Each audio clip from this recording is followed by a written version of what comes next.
But yeah, I made the decision to leave my place and go travel full time, kind of do the digital nomad lifestyle. And it's been, in hindsight, it was like one of the best decisions I've ever made. I've been having a blast. I've been having a really good time. It's been really fulfilling. It's been so much fun. The only reason I'm able to do that, there's many reasons. I have the support of my family and my business partners and my, coworkers and everyone.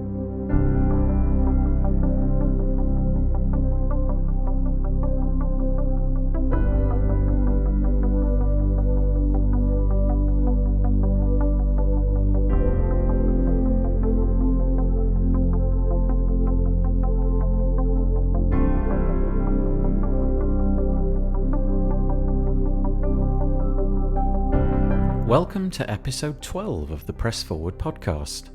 Thanks for joining us again, and if this is your first time with us, I hope that you like it. You can get this podcast each and every week by subscribing to us on your favourite podcast player or by going to wpandup.org/podcast. The Press Forward podcast is created by WP and Up. They are a charity working in the WordPress space to support the WordPress community. The help is freely available at wpandup.org. Each week at this point in the podcast, I read out some statistics. Not always the most fun thing you might think, but it conveys in just a few seconds the importance of the work that WP and Up are doing. So, WP and Up have provided roughly 2,500 hours of companionship and mentorship. We have over 3,500 members. Over 5,000 hours have been donated by volunteers, and there have been over 6,000 event attendees. You can see that there's a significant need for the support that WP and Up is providing, and to that end, we're always on the lookout for people who are willing to help us. If you'd like to support WP and Up financially, then please visit wpandup.org/give. And if you'd like to get involved with WP and Up, then please visit wpandup.org/contact or look for the social links in the footer of the website. Sponsorship is also possible. You'll be supporting the important work that we're undertaking, and you can be featured on the podcast like this.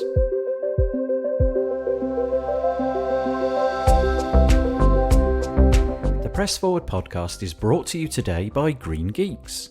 Green Geeks offers an awesome managed web hosting platform that's built for speed, security, and scalability, whilst being environmentally friendly.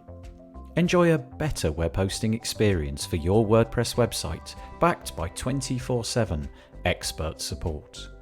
And we thank Green Geeks for their help putting on the Press Forward podcast.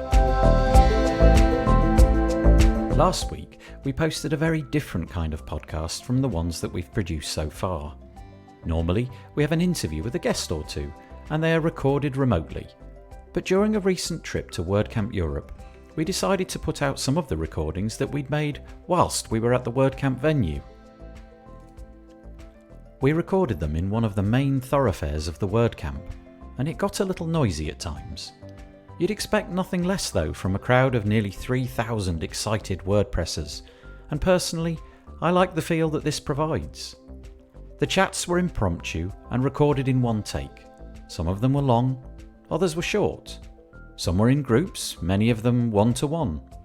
Some of the names might be familiar, and others you might be hearing from for the first time. But all of them were fun to record, and I'm thankful to all in our community who took time out of their schedule to talk to me. There were no pre-arranged talking points, and everything was off the cuff, which led us in some unexpected directions. The order that I'm putting them out in was not the order that they were recorded. So today we talk with Robby McCullough, one of the co-founders of the popular Beaver Builder plugin. We talk about why the Beaver Builder team attend WordCamps and what they get out of it. There's a discussion about the future of page builder plugins in the era of Gutenberg. We also explore the idea of making friends at WordCamp and the social side of events like this, and how Robby's been able to travel extensively while still turning up for work. At various points we do mention anxiety, and so this is a trigger warning. So without further delay, I bring you Robby McCullough. So I'm joined today by Robby McCullough. Hello, Robby. Hello. There's nothing weird about this, is there? We're standing in the hallway of WordCamp Europe in Berlin. Don't know if you can detect any of that. And I'm with my good friend. Yeah, I think my good friend, Robby. I'd hope so, yeah. It's been a number of years now that we've been at least in touch online. Yeah. And then we met last year for the first time in person. Yeah. Was that last year? I think it was a year so. before. 2017, WordCamp London. I guess maybe it was 2 years ago. Yeah, now. we missed. That's right, you're right. We didn't hook up last year. So we're here at WordCamp Europe, and you are representing who? Where do you come from? What's your connection with WordPress? I am a co-founder of a plugin called Beaver Builder, and I'm coming from California, near San Francisco. That's a long way. It was a little bit of a journey. Is it worth it? Do you actually enjoy? You know, do you think to yourself, I'm looking forward to this, or does it feel a bit like, okay, I've got to do another thing? No, for yeah, work? no, very much. I was looking forward to this trip for a long time. Same for coming out to WordCamp London for a variety of reasons. So when we went to London, which is also a fair distance from California, we had a couple guys that we worked with in the UK that we'd never met before in person. Our team's totally distributed. Oh yeah, of course, yeah. So that was really exciting.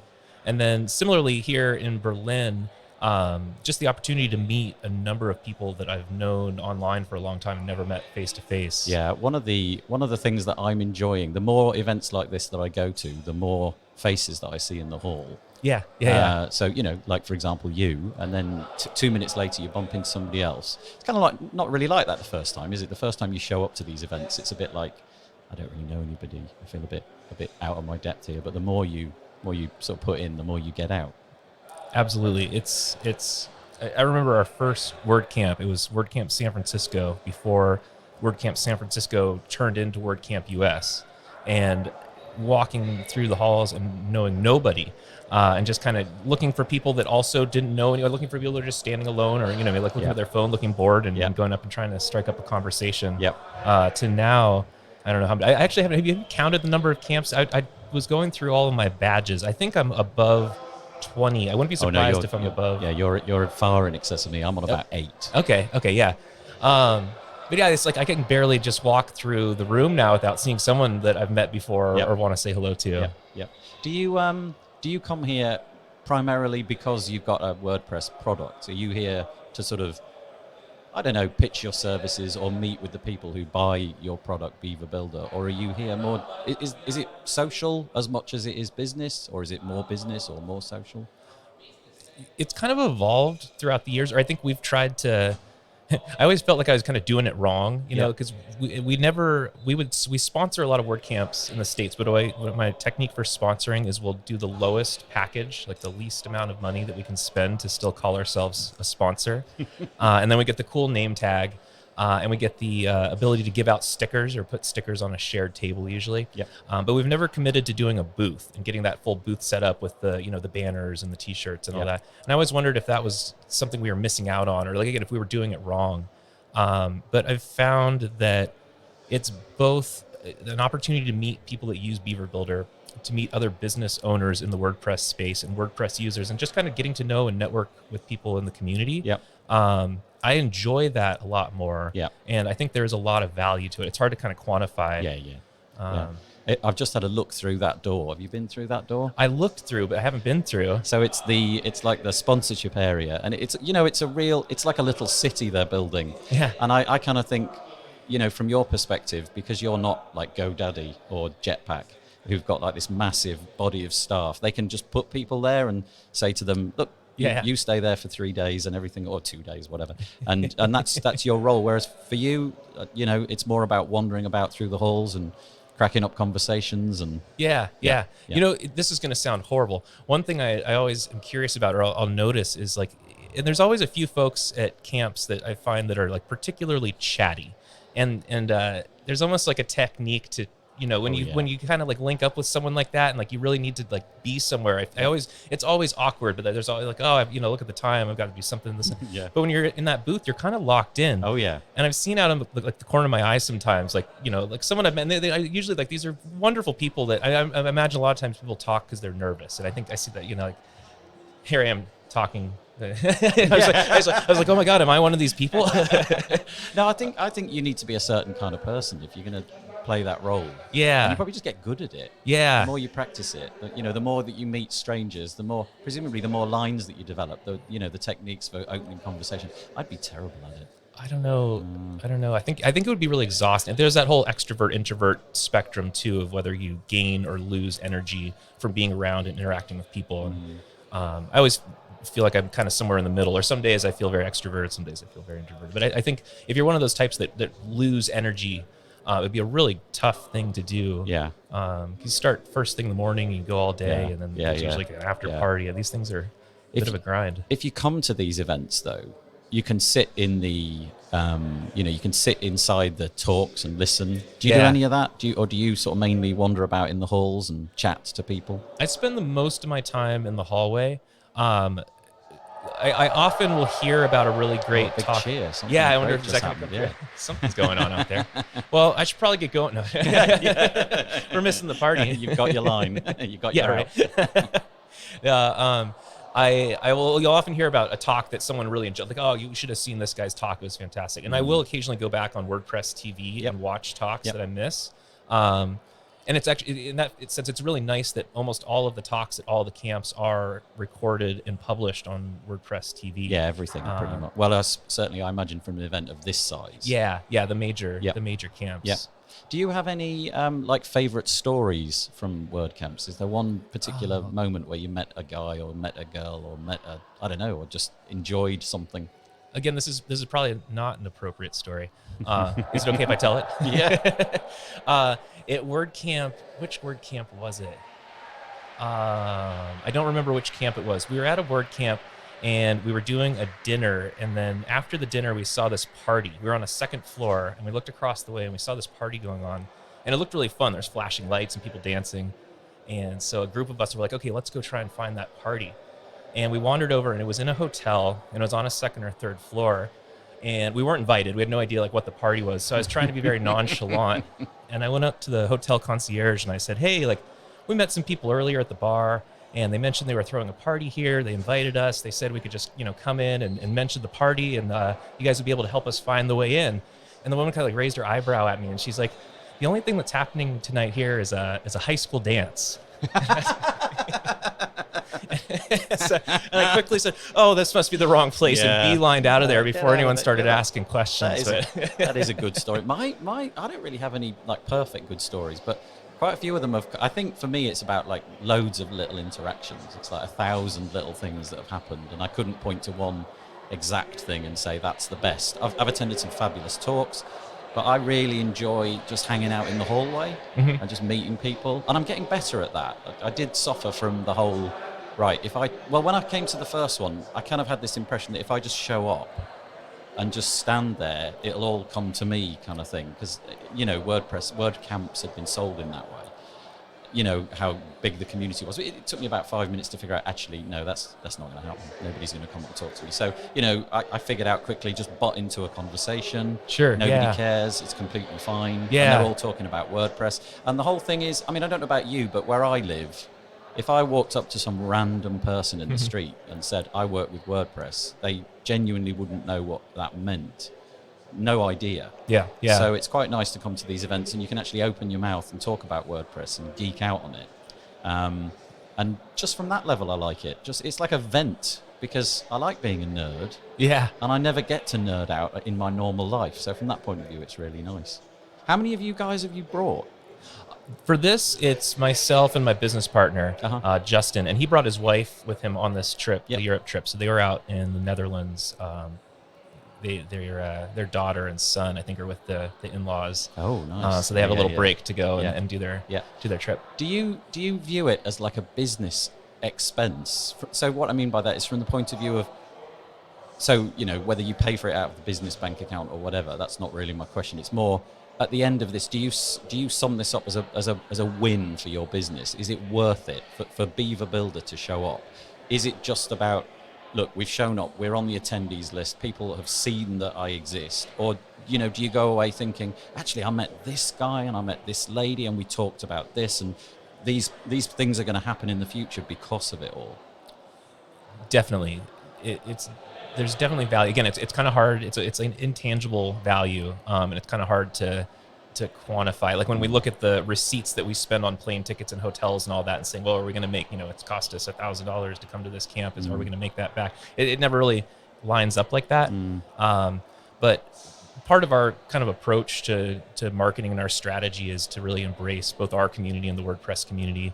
And word of mouth has always been huge for us in influencer marketing, meeting folks that have, a voice in the WordPress community. And there's a number of people I can think of that have said this to me. They said, yeah, I recommended Beaver Builder to someone. I don't use page builders, but, I went out with you guys and you guys are solid. And I know I've heard so many good things about it, word of mouth, that it's the first one I recommend. Yeah. Even though they've never used it before. Yeah. From my point of view, I think it's just, I don't have a product to pitch. So for me, it's just about showing up and hanging out with people and attending talks. With that in mind, like, going to put you on the spot a bit here. Have you got this event planned out? Do you come with like a laundry list of, okay, it would be really nice if by the end of this I've met this person, attended this particular talk, or are you like me, just sort of showing up and just go with it, see where the wind blows and where I get taken? My approach to camps has changed. I've tried to be a little bit more strategic or do a little bit more homework ahead of time. So I will always check the attendees list before. I think a week or two ago I pulled it up, the list of people that were attending. It's a long list. It's a huge list. Getting past the A's takes about 3 minutes. I didn't even realize. I mean, I wasn't paying much attention, but yeah, I was scrolling through and I saw 8 or 9 people that I recognized, and I was like, gosh, this is gonna be a great camp. Yeah. And I realized I was still on A. Yeah. And then I got frustrated. Last name, I'm McCullough, so I'm way down the list. No one even knows I'm here. Like, you can't. Yeah. I pulled the page up on my phone and it was taking forever to load. Like, don't put it on your phone. But are you planning to meet particular people or planning to attend a certain talks? It sounds like you've got a bit more of a plan than I have. Again, if I'm honest, I haven't looked at the talk schedule yet. There's a couple people I know that are talking that I am interested. I always enjoy seeing talks by certain people. So not so much on the talks. I'll look at that tomorrow and kind of pinpoint if there's anything I really want to see in person or not. But as far as the people that are here, there's a number of people. One gentleman in particular, Puneet, I just saw him. Yeah, I saw him in passing. I didn't get a chance to say hi yet, but we've been talking for years, and I've never met him before. Yep. Another friend of mine, a guy I met in Iceland, he goes by Rarst, but he's from Ukraine, and he has a really hard time getting a visa to the States. Okay. So I'm really looking forward to spending some time with him. And that's also one of the nice things about coming out to WordCamp Europe as opposed to some of the US-based camps that I usually do, is you get a much broader group and diversity of people from different places. And then fortunately the visa situation, that's not the first time that's happened, where I've been looking forward to meeting someone and they weren't able to come to a conference in the States because of visa issues. Okay. And I understand that it's actually been an issue for this camp too. There was a number of speakers that weren't able to get visas. So that's frustrating. They put on there is a charity, WC, or is it Donate? Sorry, I got that the wrong way around. Donate WC. I don't know if you know Marcus Boatsman. He walked here, right? Yeah, totally. He's here. I haven't. And he's just looking really well. Fit. I bet. Tan and fit, right? But he walked 500 miles from Rotterdam. I was going to say we should note that he didn't just like have a hotel down the street and he walked. No, he walked he really walked. Yeah. So he did 500 miles over a 30-day period. And he's here, and he made it. He only missed a couple of hours. But the primary reason he was doing it, there's this charity called Donate WC, and the more money they raise, basically they find somebody in the community in a part of the world where those restrictions apply. It's difficult financially, or maybe the visa restrictions get in the way, and on the strength of your commitments to WordPress and on the strength of what you say you're going to do if you get accepted, they'll pay for your flights, they'll pay for your accommodation and all of that kind of stuff. I just think that's really nice. Oh, that's awesome. I knew he was doing the walk for a charity purpose, but I wasn't familiar with the details. That's really cool. Well, it's just a really nice charity. If you think about it, there couldn't be a better charity. He's walking to WordCamp, and it's all about getting people to WordCamp. So let's change tactics for a bit. Let's just talk about Beaver Builder. Okay. Page Builder. Yes. Page Builder, I don't know how many people listening to this are going to be fans of page builders, whether that's their thing or not. Are page builders still growing in the era of Gutenberg? Do you think a couple of years from now we'll still be talking about Beaver Builder and all of its competitors? I sure hope so. Yeah. Yeah, I think so. When Gutenberg was announced, it's going on 2.5 years ago, there was definitely some concern on our part because it sounded a lot like the core team was kind of getting into page builder space. And as the Gutenberg project progressed and developed, it became a lot less daunting. I think we were able to see, like, the core team has to build for a massive audience. And they have some of the issues they've been having with accessibility. They have to move at a much slower pace, and they have to build a tool that's can serve the largest group of people possible to be effective. Yeah. Whereas tools like Beaver Builder and other page builders, we can go a little bit deeper. So like one of the moves we did in response to Gutenberg was to kind of double down on professional users, people that are building a lot of websites, be it freelancers, agencies, types like that, and kind of hone our feature set to improve the kind of quality of work life for those folks. Has that been the right move from a business point of view, looking back? Because I knew you were up to that, but maybe somebody listening to this didn't. So you decided less about the casual WordPress user, more about like agency owners and things like that. Yeah. Has that paid off? Do you think, is your audience still growing? Do you find that you're still getting receipts for recurring payments and so on? Oh, it's interesting. I mean, no one's ever asked it kind of straightforward like that. Beaver Builder is still growing, which I'm forever grateful for. The whole page builder market is growing. We've seen a lot of other players coming into the space. I think Gutenberg also kind of legitimized page builders amongst within the WordPress community. Again, like with that first WordCamp page builder, when we were in San Francisco and we told people we were working on a page builder, people had this like visible reaction. They would kind of like scoff at us, the like, wrong way. Why would you do that? Like, why do you want to do that? Do you think though that in the future that will be the way just about all of us interact with WordPress? Do you think, whether it's Gutenberg or Beaver Builder or one of your competitors, do you think that's just going to be the UI that we all use? And obviously you're hoping for that, but does it feel, because from where I'm coming from, it makes no sense not to do it that way. I just can't, my business is now stacked on page builders, and in particular Beaver Builder, and I just can't see that not being something people are going to just take on. I think there's still going to be edge cases. I think that there's always a tendency in technology to kind of abstract and simplify things, and that's essentially what a page builder is it's adding a visual interface to what we were previously doing with code, HTML and CSS and hand coding. And it's funny, like in like the developer crowd, there's still folks that love that coding experience. So like thinking about like the terminal and people using like Bash terminals and this and that, like there's or using like Vim and V, like some of the Bash based text editors. Like there's some diehard folks that even though there is a graphic user interface, they're not going to switch over. I think there'll probably be edge cases where folks are still going to be working outside of a page builder, particularly when you're talking about things like leveraging kind of cutting edge browser technology or anything that's if you're experimenting in kind of new territory where page builders haven't reached yet, particularly like with some of the like new browser technologies, like when Flexbox or CSS Grid, some of these things start coming out and they're in like experimental mode. Like you might not use it on a production site, but people are going to start building with them and experimenting and using them. Then this year, kind of out the blue for me, I didn't see it coming anyway, Assistant. We've got this new product called Assistant. Now, it's kind of a product for other people to build stuff on. That's what I think it is. So it's kind of like, well, do you want to tell us what it is? Because it's quite exciting. It's an interesting time for Assistant because it's still very much in development. And we released an early version of it. So it's publicly available. We've been developing it out in the open. It's on GitHub. But we're still trying to figure out and navigate exactly where we want to take it and how we can hopefully develop a business around it. The core idea, though, is to create a suite or a platform where you can build apps for WordPress. And it's all React-based. It's all front-end. We're like leveraging kind of some of the more modern development frameworks. But it's we still aren't. I guess it's been changing a lot. So we released a version of it. We actually entered a contest called Plugin Palooza. Yes, which is a plugin contest. You didn't do too bad WordCamp in that competition, did you? we didn't. No, it was that was really fun. We did. So yeah, we won the contest. Yeah, right. But then after that, we talked to a lot of people. We were able to get it in front of a lot of people and get some feedback. And we kind of went back and like wiped the slate clean and started over, like kind of started rebuilding a lot of things and rethinking a lot of our ideas. Was that at a WordCamp?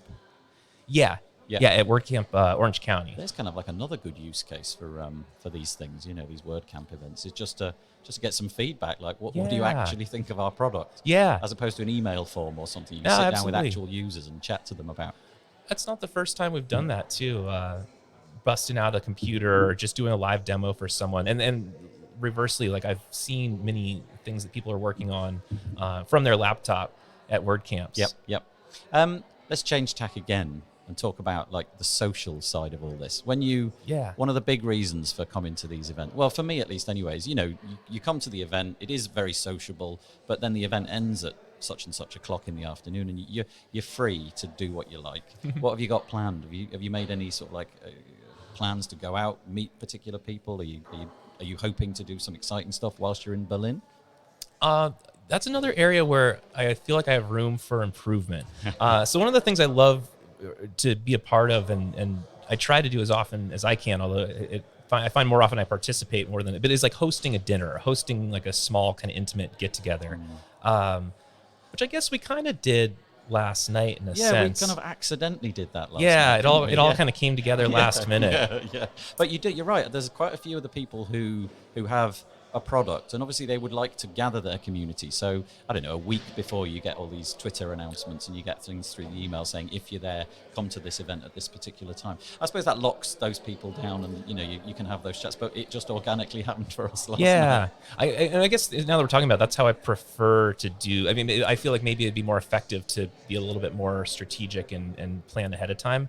But yeah, I find just kind of playing things by ear gives you the most flexibility, because you never really know what's going to happen. Like someone might have a dinner, or someone might be doing drinks, or there might be an after party. Like all the hosting companies do these epic after parties with open bars, and those are always really fun.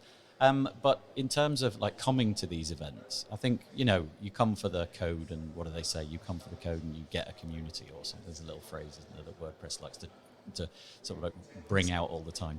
Do you sort of see that as equally important? Would you show up to this event if at 8 o'clock, when all the doors shut, you had to go back to your hotel, or do you enjoy like the fact that you're in Berlin, you're in a completely different part of the world? For me, that's huge. It's just so pleasant to be here. The weather's nice, coincidentally, while we're here. I've never been here last night, and when we were driving through the city, I was just thinking, this is fabulous. This is such a wonderful experience. And I kept looking everywhere and going, oh, look at that. This is great. I was really like a child. Yeah. I've had similar experiences. The opportunity to travel to new places and then have a community, or have friends, have people that you can go out and explore and share the experience with is really, really special. I've found that with WordCamps and other conferences to be one of my favorite things. So again, like going back to the question too of like, does attending a WordCamp justify the expenses? Like, for us coming overseas, like doing long haul flights and coming to Europe is a little bit more expensive than like going up the road to Sacramento or down to LA. So there's always that kind of balance of like, well, if I could, I'd go to all the WordCamps I can, but you kind of have to pick and choose. But getting to go to a city like Berlin, which is just completely different from anything I've ever experienced before, and then getting to share that like with folks like yourself and what we did last night, and getting all together and getting to have some fun and so yes, I'd still come if that didn't happen, if we all just camped out at the hotel afterwards. But I think it's one of my favorite parts kind of the after party scene. Yeah, there's a lot going on. I mean, of course, you can take part in the after party stuff that is organised by the company, or you can just do your own thing. And I think that's what a lot of people do. There's going to be about 2,500-3,000 people here, and I don't suppose all of them are going to go to the same events. That's not going to work. There is a fantastic tweet that went out at WordCamp US this year. It was one of like the top most interacted with tweets, and I forget her name that said it, but it was. And I'm going to paraphrase, but she said like, "I'm hosting an introverts meetup tonight, where we all go back to our hotel rooms and chat on Twitter." Oh, I wonder how that went. It was cute. Everyone loved it and retweeted it from their hotel rooms, right? Like after the long day. I mean, it's really nice. I've still got the feeling that I need to meet some more people. I'm still in a room full of strangers. But the nice thing about these events, I don't know how true this is. People say it all the time, but this community honestly feels a bit different. It feels a bit special. I mean, I've worked with other CMSs like Drupal and attended their events, and they were good. They were nice, but there is something that I can't put my finger on. I don't know quite how WordPress has managed to achieve so many nice people in the same place at the same time, but they are genuinely nice people. And I'm wondering if it's like the FOSS nature of it, people are willing to give back for the greater good. But I was just talking to somebody in lunch just now, and she was making the exact same point. You just relentlessly meet actually nice people. Yeah. And I think a lot of people don't come to these events because that's one of the primary things that this charity is trying to get people to do. We're trying to get people to open up about all sorts of issues. Mm-hmm. And one of the ways that we feel that it would be good to sort of like bypass the problems is to get people to attend these events. But it turns out that a lot of people can't make that jump because, well, for one reason or another, it's difficult. Maybe financially it's difficult, but also they don't like the idea of being in a room full of people that they don't know. Sure. But your experience, my experience has been relentlessly good. Would you agree? I would. Yeah. I think you seem like a very social guy. Again, talking about the whole like introvert extrovert spectrum. I don't really think I fall on either ends of the extremes, but I know I have some. I'm not an introvert, I guess. I wonder. My mom. I'm very like some dear people in my life. My mom is very, very introverted, and I'm sure the thought of doing something like this would just like drive her a little crazy beforehand. Like just knowing what the energy that it was going to take to get here and meet people and do the small talk thing. I think some people maybe are able to enjoy it more than others. Yeah, that's a good point. Yeah, the small talk thing can be difficult to overcome, can't it? Or just like the social anxiety too. And like kind of stemming back to the idea of like mental health. I think some people really thrive in this environment, whereas some people might not. Yeah. Yeah, that's a good point. The nice thing though is the talks can be a real good way to solve that problem. They're on more or less all the time. You don't have to stand in the hallway. Yeah. Plus, the hallway can be a space where you just find a chair. Yeah. You can sit, but equally, if you'd rather do those kind of things. But my words of advice would be if you just show up and give one a go. Go to one nearby, give it a go. It doesn't have to be as big as this or as magnificent or there's like 45 things going on at once here. You could go to a local meetup and get the sort of same kind of experience, meet some people online, hang out with them, develop friendships, and then kind of ask, are you going to that one, and see how it goes. Yeah. Do all of your team like thrive in this kind of environment? Do you drag them all along from time to time, or are there some people who stay away? Yeah, some more than others.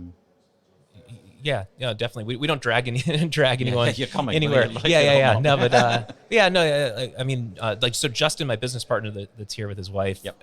He also enjoys traveling. I think myself and Justin enjoyed doing the traveling and doing the WordCamps a lot more than our other partner, who's a little bit more of a homebody. Mm-hmm. So we tend to kind of hit the road and do a lot more of these than but he also comes out when the timing's right. And the nice thing is you buy the ticket, which is I don't understand how I know that the sponsorship counts for a lot. So all of the people like yourself who put these sponsorship deals together, in the end, it all adds up to a ridiculously cheap ticket. I can't remember what we paid for this. Was it like $50 or something like that? US bucks? It's never more than I think they're always around $40. Yeah, and in no way, shape, or form does that cover the cost of what we're experiencing. Yeah. Not even. It wouldn't even cover the cost of like half the food I'm probably going to eat. Well, and the fact that there's so many volunteers. The volunteers are all wearing orange shirts this time around, or no, it's pink. Pink. Right. We're doing orange. That's wearing orange. But there was just I lost count after the first 20 or 25 people. Like there's so many people volunteering and donating their time to make these things happen. Yeah, having a distributed team like you do you get the guys to where are your people? Like where on the planet Earth do the Beaver Builder employees live? We've got a couple guys in the UK, right? A couple guys in the Philippines. We have a few folks in the States, and then we have a gentleman up in Canada. Okay. So we're pretty well spread out. We were talking about like the visa issues and just the logistical issues are difficulties that come with kind of arranging travel and this and that. We've been trying to put together like an all hands, like get everyone in one place at the same time for a while, and that's been really difficult. Like where in the world can we do that? So like one of our guys doesn't like flying, which is like, well, we could all come to him, or maybe he just can't make it. And then we've like our guys like getting visas arranged, and then putting a date. Like, do you put a date on the calendar in 2 months and just let everyone scramble, or do you do it a year ahead of time and just hope that when a year from now comes, everyone's still interested in it? Like, we're still going, right? Like things haven't flopped. Have you ever succeeded though in getting the vast majority of your people in a place at the same time? We haven't. No, we haven't done it yet. I know I've been saying this for years. I feel like I haven't been saying it to you but I really want to. I really want to make it happen. I'm working towards it. I'm hoping it happens sooner than later. I know Matt. I don't know if you've seen Matt Mullenweg. He's got this. I can't remember what the URL is. I think it's distributed.blog. Yeah, I think have you seen that? I have. He's talking about. I mean, I think he did a TED talk as well. I mean, Automatic. I think 900 people. Yeah. And they managed to somehow keep that cohesive, and managed to keep it going. I can't imagine running a team. Does it cause any problems? Are there any times you just think, I wish that person was awake, or I wish they were sat next to me? It would be good. Let's have an office, please. Let's go for an office instead of this distributed model. Or does that work better for you?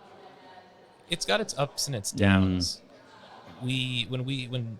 So we started before Beaver Builder. We were a client service agency. We were a web agency, and the three of us, Justin, Billy, and I, shared an office. And we transitioned around the time we started Beaver Builder to, they both kind of moved out of town, and we decided to take the company remote. And so we got that kind of contrast between all being in an office together versus all working from home. And we definitely lost some of the just inherent like collaboration that comes from sitting in the same room and being able to kind of yell over your shoulder, or have the guys come over and look at something on your screen and just jump into a face-to-face conversation. But then I also think we gained a lot, the opportunity to build a remote team. Like one of the things that this is something we learned a lot from Automatic, and really kind of modeled a lot of our company after what we learned from them. But just having access to the entire world as your talent pool to pick and choose from and hire from, as opposed to, especially we were based in the Bay Area where it's very competitive, like particularly with like development. So what's your like daily, like how do you coordinate stuff? Are you Slack based or teamwork based or? We use Slack. We use Asana for our project management. It's been evolving over the years. Both our roles kind of as founders, but then also our day-to-day and our team and their roles. We this year brought a couple of folks up. We kind of like gave them more of a managerial role. Right. And then also we've kind of got things well oiled now. So there was points in time where things were a little bit more kind of loosey-goosey. We hadn't really figured out or dialed in a routine and a system. These days things run relatively smoothly in that we've we still, I don't know how this has like worked out. So we haven't lost a single person. Like we've been working with our same team. Done very well. From the beginning. I think I guess it speaks to something that we're doing right. Yeah. But it's great because not having that turnover means everyone's comfortable in their roles. And for the most part, everyone's been doing what they do for so long. Things flow really nicely. One of the things which I think is nice about working with like WordPress or anything online, frankly, is the ability to kind of open your laptop. I can see Dan over there doing some work on a staircase behind us. And there he is, he's doing some work. He's working online.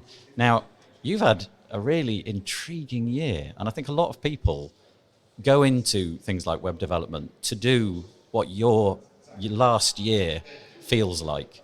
Tell us about your last year, because I think this is such a nice story for people who kind of maybe a bit fed up, stuck in an office, and think, what are the possibilities with my WordPress career? Tell us where you've been and what you've been up to. I've been everywhere. Yeah, that's I've been covering a lot of ground.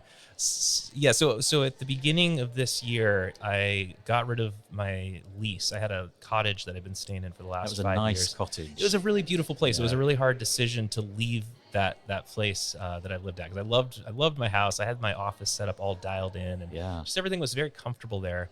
But I made the decision to leave my place and go travel full time, kind of do the digital nomad lifestyle. And it's been, in hindsight, it was like one of the best decisions I've ever made. I've been having a blast. I've been having a really good time. It's been really fulfilling. Like I had a very comfortable place, and my life for the last few months has not been like comfortable per se. It's been quite the opposite. But it's been so much fun, and the only reason I'm able to do that, there's many reasons. I have the support of my family and my business partners and my coworkers and everyone. But is that we're a distributed team, so I'm able to work from anywhere. Like Dan's sitting on the stairs over there. He's actually gone now. Look, oh, is he gone? He's just He left. was behind the wall. Okay, well, when he was there, we talked about him and he fled. but man, yeah, I've done some work from some strange places this year. Go on, give us a few. I mean, like airports, train stations, on trains, on buses, or yeah. Then of course, like it's rare, but like from like the beach in Thailand, where you're just like looking over a picturesque white sand beach and lounging out with a pina colada. And Do you actually get? Okay, I'm going to ask this. No, question. this is fair. I think I know where you're going. Yeah. You can ask. Don't feel bad about this. Do you actually get as much done? Do you feel like your team might be sort of thinking, "Man alive, there's Robby. He's in the Thailand beach. There he is again." Yeah. Or is it like, are they really cool about it? No, I'll reframe that question because I don't want to put you on the spot about them. What I'm going to say is, do you feel you get as much done, or do you find it difficult? Because given the choice of the beach, or 8 hours of work, I kind of know where I'd end up. Yeah, it's a fair question. So I actually was struggling. One of the things I guess I've struggled with kind of for the last several years is that feeling of burnout. Okay. And even when I was working from home, I kind of tend to go through periods of like very high productivity and then periods of lower productivity. Okay. I've always kind of been on that ebb and flow.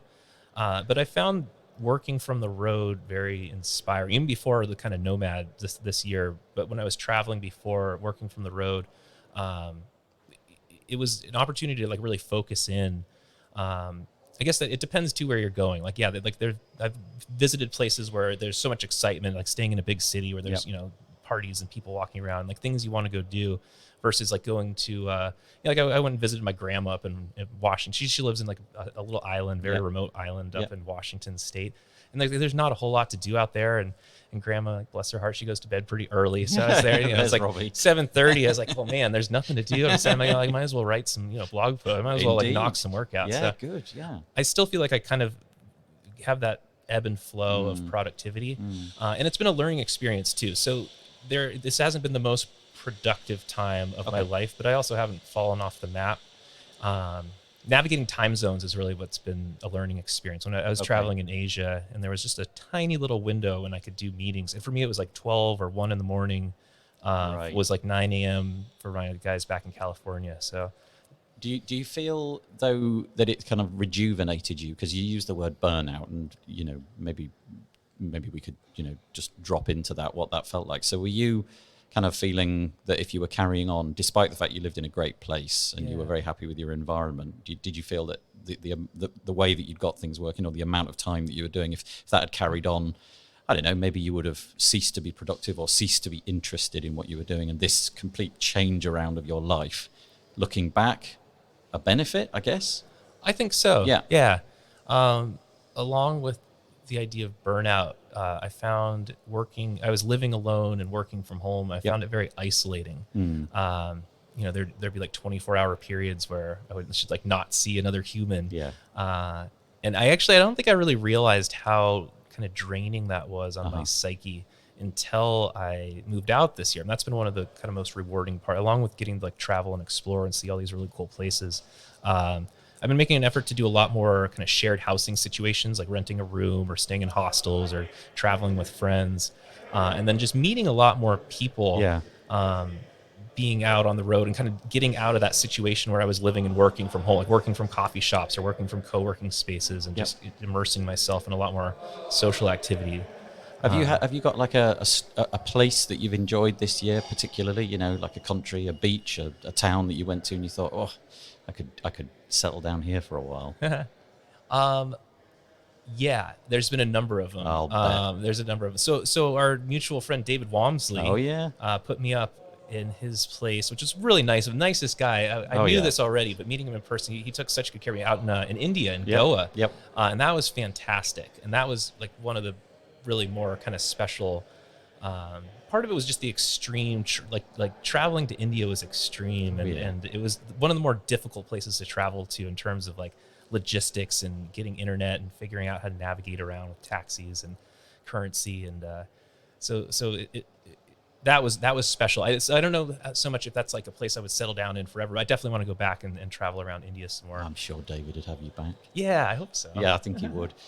Do you feel like with the work side of things, has the fact that you're remote, has that kind of demoted you in your decision making capabilities? You know, do people, you know, Justin and Billy, the other guys that founded Beaver Builder, do they kind of make the decisions and then like farm that work out to you, or are you still very much? What I'm trying to get to here is, has your role been forced to be changed by the fact that you made a decision? Okay, I'm going to go off, or do you still have the same sort of structure and the same decision making process? And basically, is your job the same as it ever was?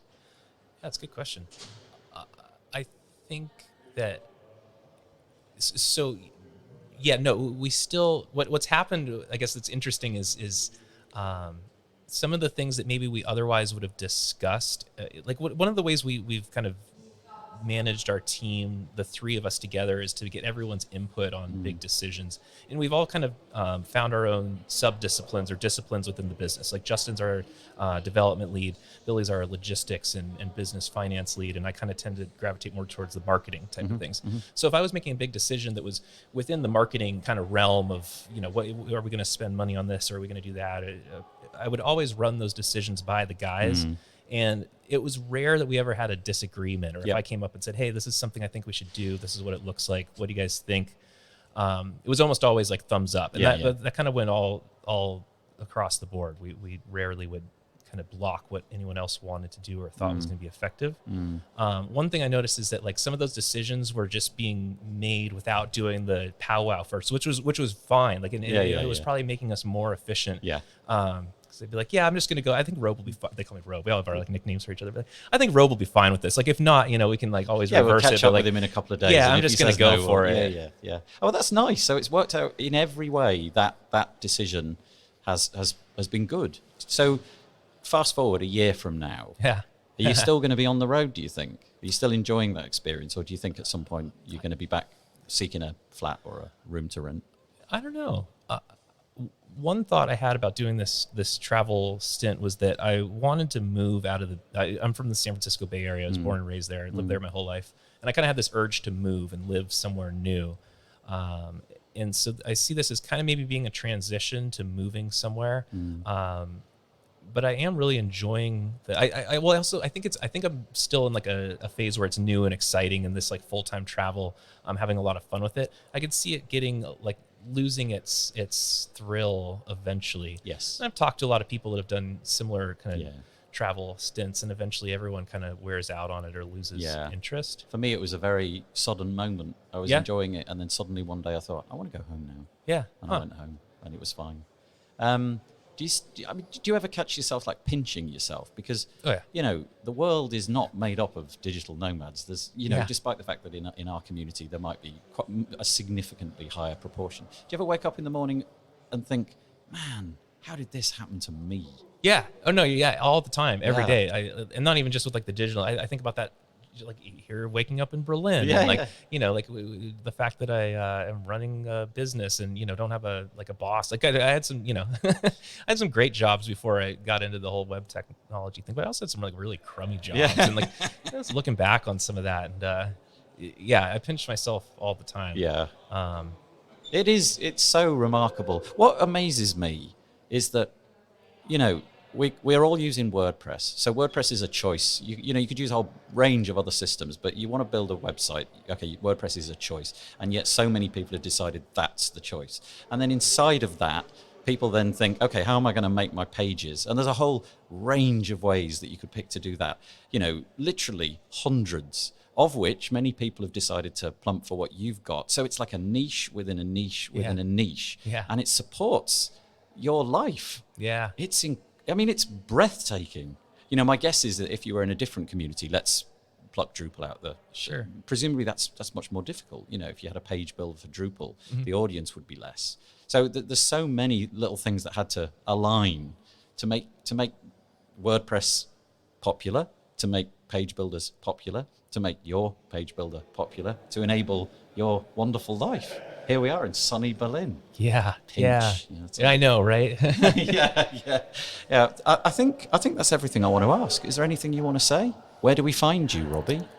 Gosh, you can find me on social media. I'm on Twitter, Instagram, Facebook, all that under Robby McCullough. But the best stop is our website, wpbeaverbuilder.com, and we have a contact form there. And if you want to check out what we're doing. Thank you. Thanks very much for chatting to us today, Robby McCullough. Thank you very much indeed. Thank you.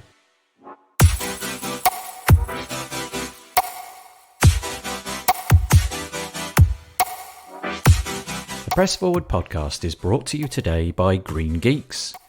Green Geeks offers a specially engineered platform that gives WordPress users web hosting that is designed to be the fastest, most secure, and scalable hosting available in multiple data centers. Their WordPress hosting makes deploying and managing WordPress websites easy with automatic one-click install, managed updates, real-time security protection, SSD RAID 10 storage arrays, Power Cacher, and expert 24/7 support to make for the best web hosting experience. And we thank Green Geeks for helping us put on the Press Forward podcast.